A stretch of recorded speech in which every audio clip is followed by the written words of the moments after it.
শেরপুর আমাদের জেলাকে এখনো চিনে না প্রিয় ভাই আমার। কেন চিনে না? আমরা কি স্বাধীন দেশের নাগরিক না?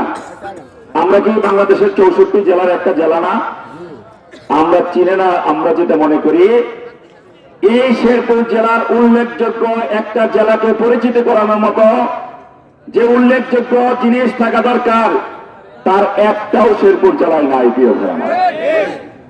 দেখেন, আমি বিশ্ববিদ্যালয়ে পড়েছি, রাজশাহী বিশ্ববিদ্যালয়। আমি যতদিন বেঁচে থাকবো বলবো না রাজশাহীতে পড়ছি। আমি মারা গেলে আমার সন্তান বলবে যে বাবা রাজশাহীতে পড়ছি, তার সন্তান বলবে আমার দাদা রাজশাহী বিশ্ববিদ্যালয়ে পড়েছে। আপনাদের অনেকের সন্তান এখানে ঢাকা বিশ্ববিদ্যালয়ে পড়ে, চট্টগ্রাম বিশ্ববিদ্যালয়ে পড়ে, খুলনা বিশ্ববিদ্যালয়ে পড়ে। আপনারা গর্ব করে বলেন যে অমুকের বেটায় চট্টগ্রামে পড়ে। তার মানে কি চট্টগ্রামের পরিচিতি হয়ে গেল না বাবা?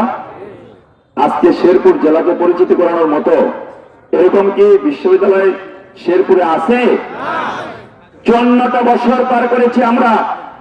এই শেরপুর জেলাতে আমাদের একটা বিশ্ববিদ্যালয় নাই প্রিয় ভাই আমার।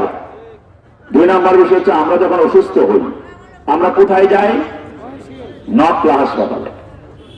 নকলা হাসপাতালে যাওয়ার পরে সামান্য গায়ে জ্বর নিয়ে গেলেও আমার ডাক্তার ভাইরা একটা সুন্দর করে কাগজে লিখে দেয় যে এটা এখানে হবে না, আপনি কোথায় যান? ময়মনসিং যান। কি বাবা, আমার নকলাবাসী কি এমন অপরাধ করলো ময়মনসিং কেন যাব? আমাদের জেলা শেরপুর, বলা উচিত ছিল যে এই রোগী এখানে ভালো হবে না, শেরপুর জেলায় যান।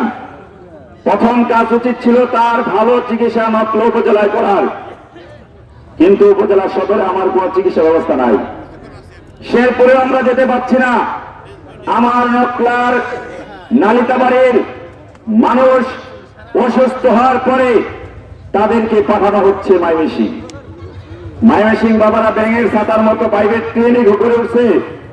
হাজার হাজার দালাল, সেই সমস্ত দালালের খপ্পরে পড়ে আমার ভাইরা, আমার বোনেরা রোগী নিয়ে যে ভালো মানুষের রোগী হয়ে যাচ্ছে।